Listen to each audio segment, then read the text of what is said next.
Jim Calloway had spent the last 10 years living the kind of life most men only dreamed of after war, a quiet one. His cabin sat on the outskirts of town, nestled between towering pines and the open Montana sky, far enough from the world to let him forget the weight of his past. Days were simple: hunting, fishing, fixing what needed fixing. Nights were spent with a glass of whiskey on the porch, listening to the wind whisper through the trees. The silence had become his companion, the solitude his peace. That peace ended on a Thursday. It started with the cattle. Jim didn't own any, but his closest neighbor, Old Man Rourke, had a herd that grazed in the fields behind the tree line. Rourke had spent half his life complaining about wolves, yet when his cows started vanishing, it wasn't wolves that left behind the carcasses. Jim had seen enough battlefield wreckage to know the difference between an animal attack and something worse. The first time he walked the perimeter of Rourke's field, he found no tracks leading in or out. No blood trails. Just the remains of a single cow, its hide peeled back with surgical precision, organs missing. Then came the lights. Bright, unnatural glows in the sky, flickering like heat lightning but moving with purpose. He saw them over the ridgeline at night, hovering in silence before winking out. Jim wasn't the kind to spook easy, but something about the way the light bent against the darkness made his skin crawl. The town noticed too. At the diner, at the hardware store, wherever people gathered, they talked about the outages, the strange humming that seemed to come from nowhere, the feeling of being watched. Some thought it was the government testing new tech. Others figured it was just the kind of weirdness that happened in places no one paid attention to. Jim kept his thoughts to himself. He'd learned long ago that if something didn't come knocking on his door, it wasn't his problem. Then it did. It was just past midnight when the first explosion rocked the town. Jim woke to the tremor, the sound rolling through the valley like thunder. He was on his feet in an instant, rifle in hand before his mind had fully caught up. From his porch, he had a clear view of Main Street, and what he saw made his gut go cold. A ship, sleek, angular, too large to belong to any military Jim knew, hovered above the town square, casting everything below in a pale blue glow. Shadows moved beneath it, towering figures marching in formation. The air shimmered around them, like heat rising from pavement, distorting their outlines. He caught glimpses of armor, of elongated limbs, of weapons that pulsed instead of fired. Aliens. Jim tightened his grip on the rifle. He'd fought in wars, seen men do unspeakable things to each other, but this was something else. He watched as the invaders corralled the townspeople, rounding them up with practiced efficiency. A few tried to run. They didn't make it far. Jim exhaled slowly, forcing himself to think. He had the high ground, the distance. One well-placed shot and he could take out the leader, whoever or whatever was in charge. But he didn't know enough yet. Shooting without a plan was how you got dead fast. Instead he stayed in the shadows, watching. One of the creatures stepped forward, taller than the rest, its armor a deep metallic blue that reflected the burning remains of the sheriff's station. It raised a hand and a device on its forearm crackled to life, amplifying its voice. Your resistance is futile. Submit and you will be spared. The words were clear, deliberate. Not broken English, not machine-generated, it spoke with purpose, with understanding. That was worse. It meant they planned for this. Jim clenched his jaw. Whatever these things wanted, they weren't here to negotiate. They'd taken the town in minutes, with precision and discipline that spoke of experience. This wasn't their first invasion. Which meant they wouldn't expect someone like him. He slid back into the tree lean, silent as a shadow. He needed supplies, needed to know what he was up against. But most of all he needed a plan. Because if these things thought Earth was just another easy target, they were about to learn the hard way what happened when you cornered the wrong man. Jim moved like a ghost through the trees, the weight of his rifle familiar in his hands.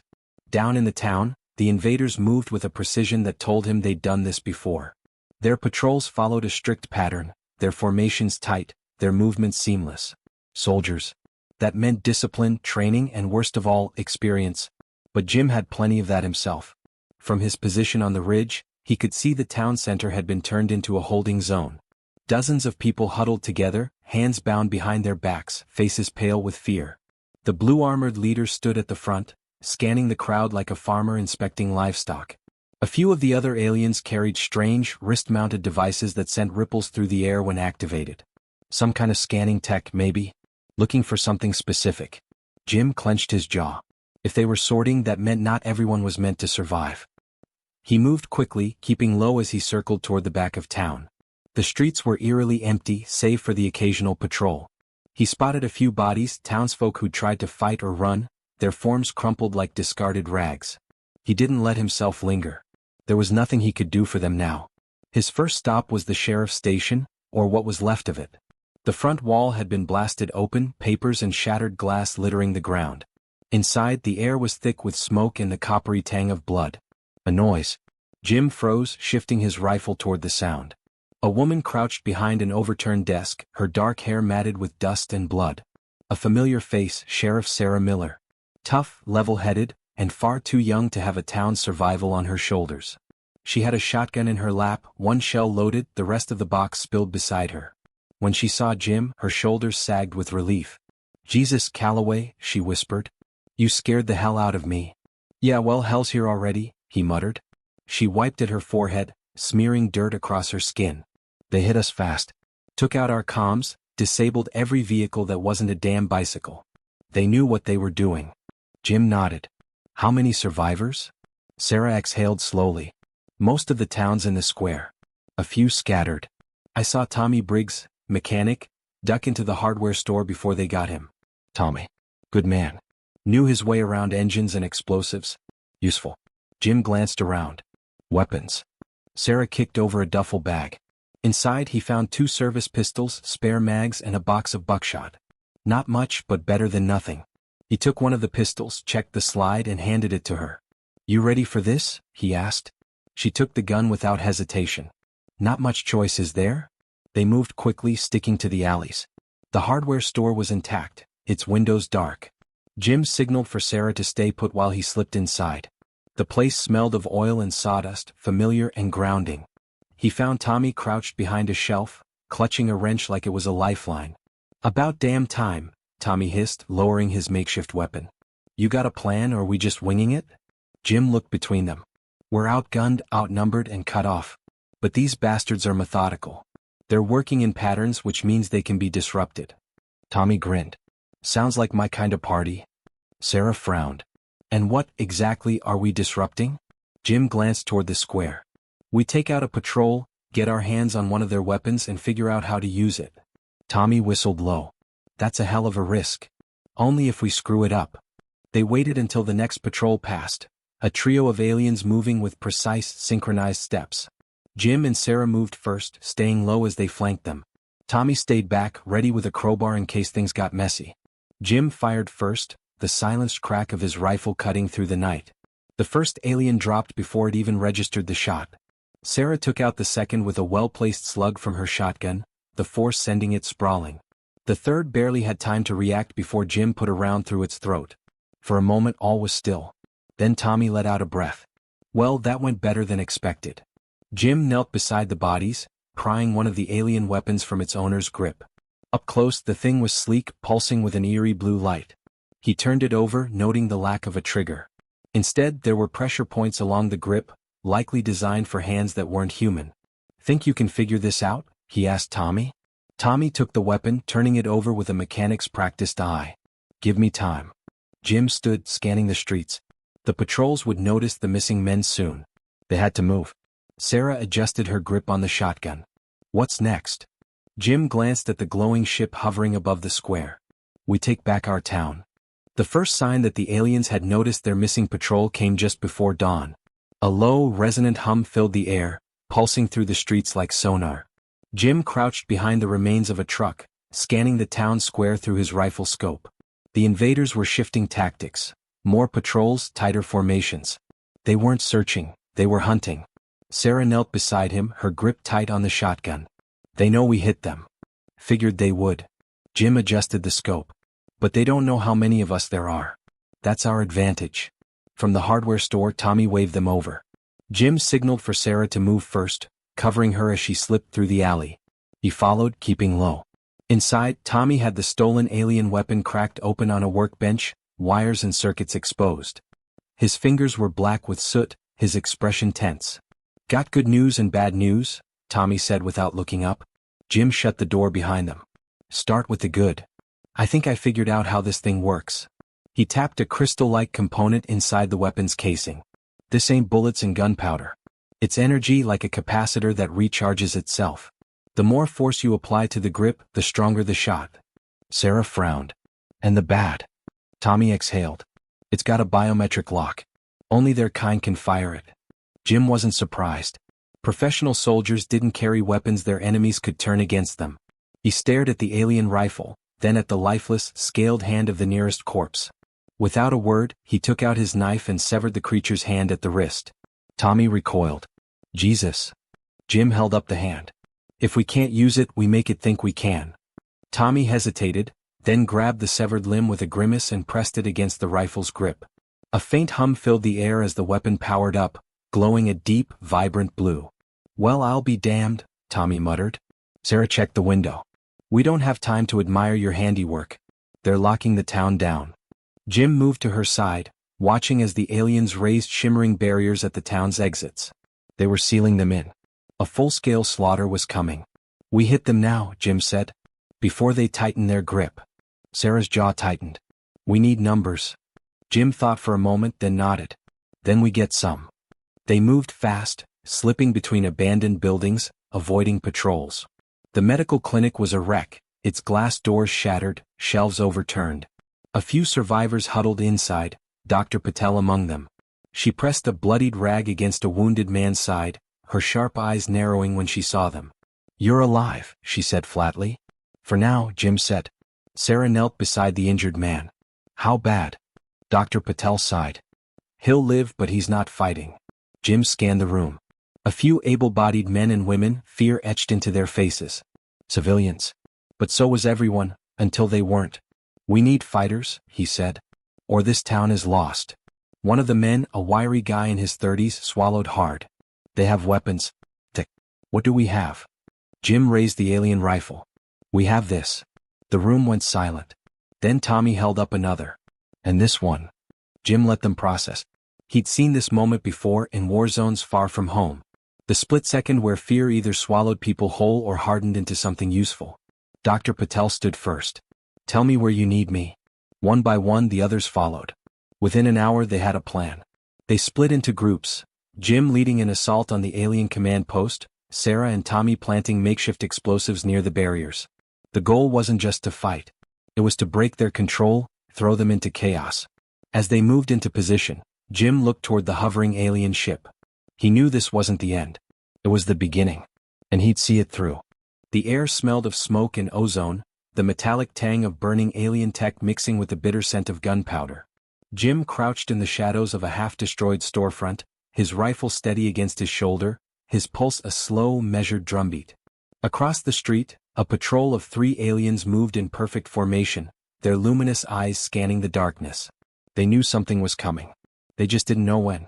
A sharp crack echoed through the night as Sarah's shotgun roared from the opposite side of the street. One alien went down before it even turned. The second spun toward the sound, its weapon pulsing with eerie blue light, until Jim's bullet punched through its skull. The last one staggered back, stunned, then raised its weapon too late. Tommy stepped from an alley and fired the stolen alien rifle, the recoil making him stumble, but the shot hit its mark. The creature collapsed, twitching, its armor hissing where the energy blast had burned through.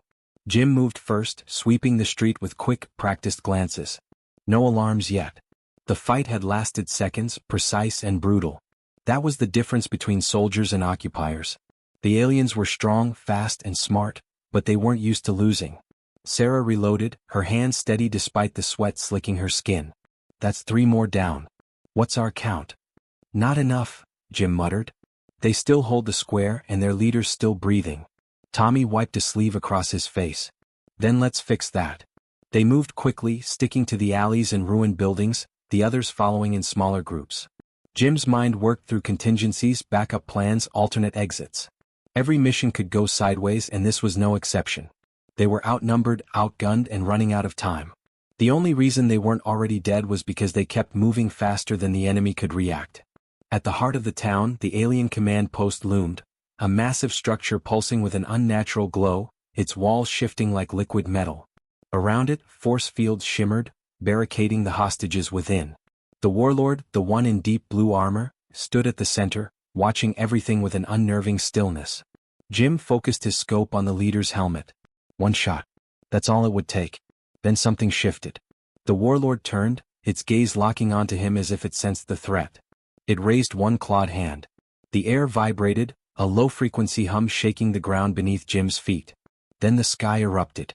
A column of blue energy shot down from the hovering ship, slamming into the town square.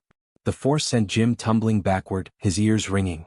The streets lit up as alien reinforcements descended, dozens of them, emerging from the ship like spectral warriors, their armor gleaming under the artificial light.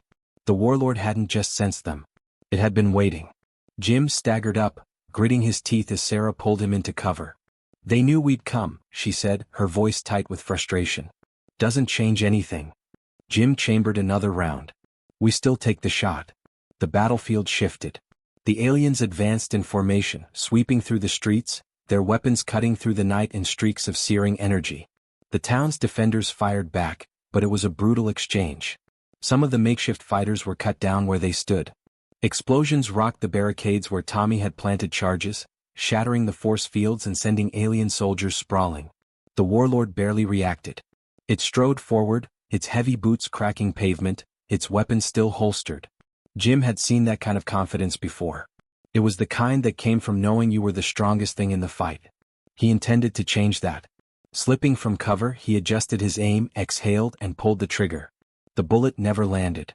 A shimmering shield flickered to life around the warlord, deflecting the round with a burst of crackling energy. The alien tilted its head, then raised a single hand. Jim felt it before he saw it. An invisible force wrapped around his chest like a vice, yanking him off his feet. He hit the ground hard, his rifle skidding out of reach. He gasped, struggling against the unseen grip, but it was like being pinned beneath a mountain. The warlord approached, towering over him, its gaze unreadable behind the sleek visor. When it spoke, its voice carried an eerie calm. "You are not like the others," it said. "You fight with purpose." Jim gritted his teeth. "Yeah. So do grizzlies. You still bleed when you shoot them." The alien made a sound, almost a chuckle. "Perhaps. But this fight is over." Jim's hands clenched. He wasn't afraid of dying. He'd accepted that possibility a long time ago. But losing? That was something else. Then a gunshot rang out. The warlord staggered. Its shield flickered, then shattered in a burst of white-hot sparks. Sarah stood behind it, shotgun smoking, her face set like stone. "Not yet," she said. Jim didn't waste the opening. He surged forward, grabbing the pistol at his hip, and fired 3 rounds into the alien's chest. The first 2 glanced off its armor. The third found the gap between the plates. The warlord exhaled sharply, its posture shifting from dominance to something more primal, pain. It stumbled, then dropped to one knee. Jim stood over it, breath ragged, pistol trained on its head. "You underestimated us," he said. The warlord looked up, something like amusement flickering in its luminous eyes. "No," it rasped. "We learned." Then it lunged.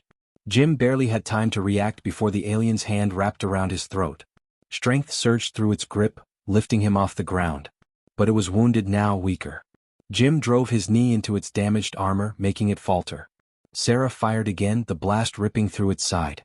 Jim wrenched free, grabbed his knife, and plunged it into the warlord's exposed neck. The alien went still. Then slowly it collapsed. For a moment, everything else faded.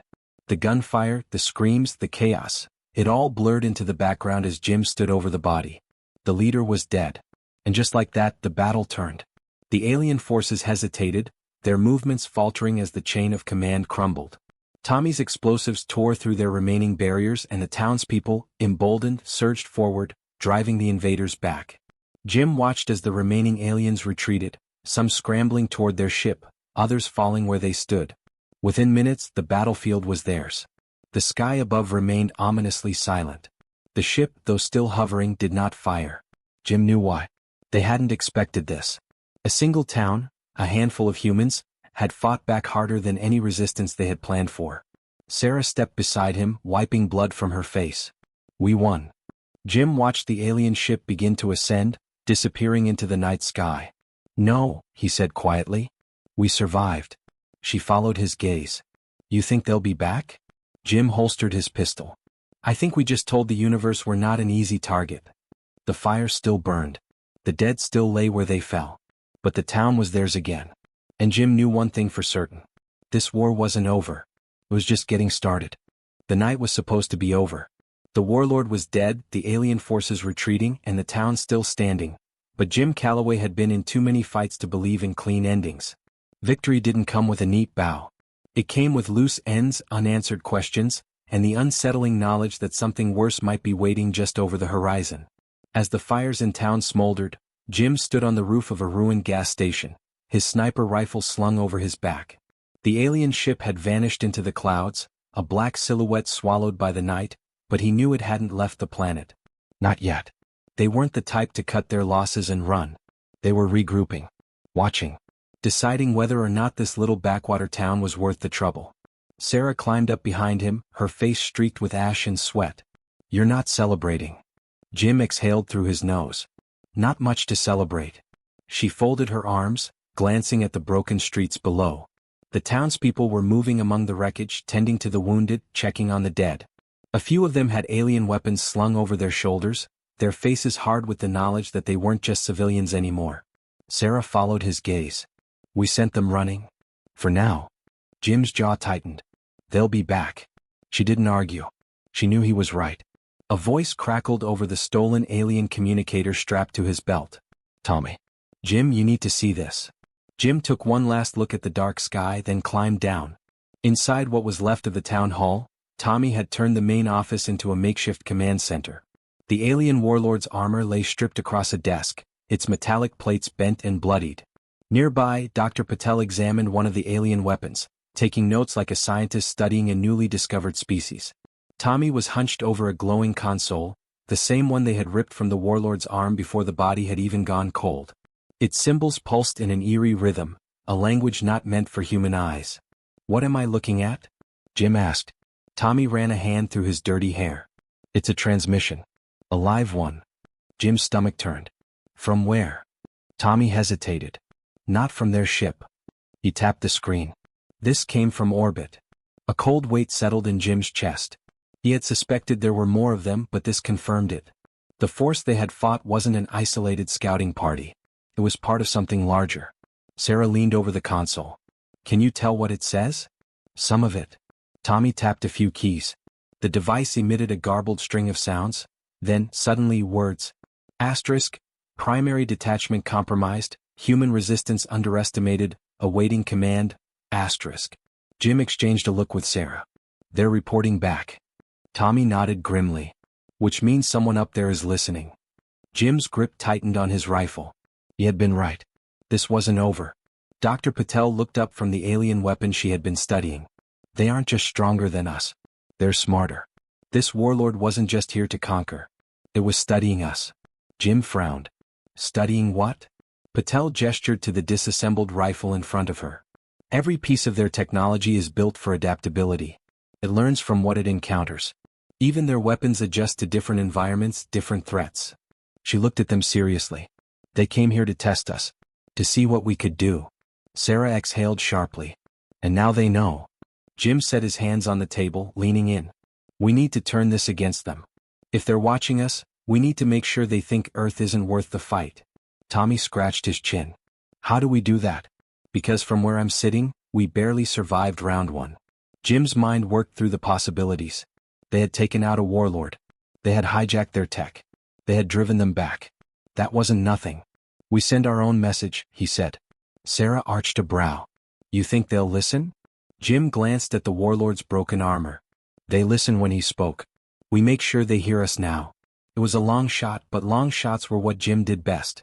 Tommy adjusted the console, switching from passive reception to active transmission. The alien symbols flickered and shifted, forming something new, a message being sent back up into the void. Jim grabbed the communicator, holding it close to his mouth.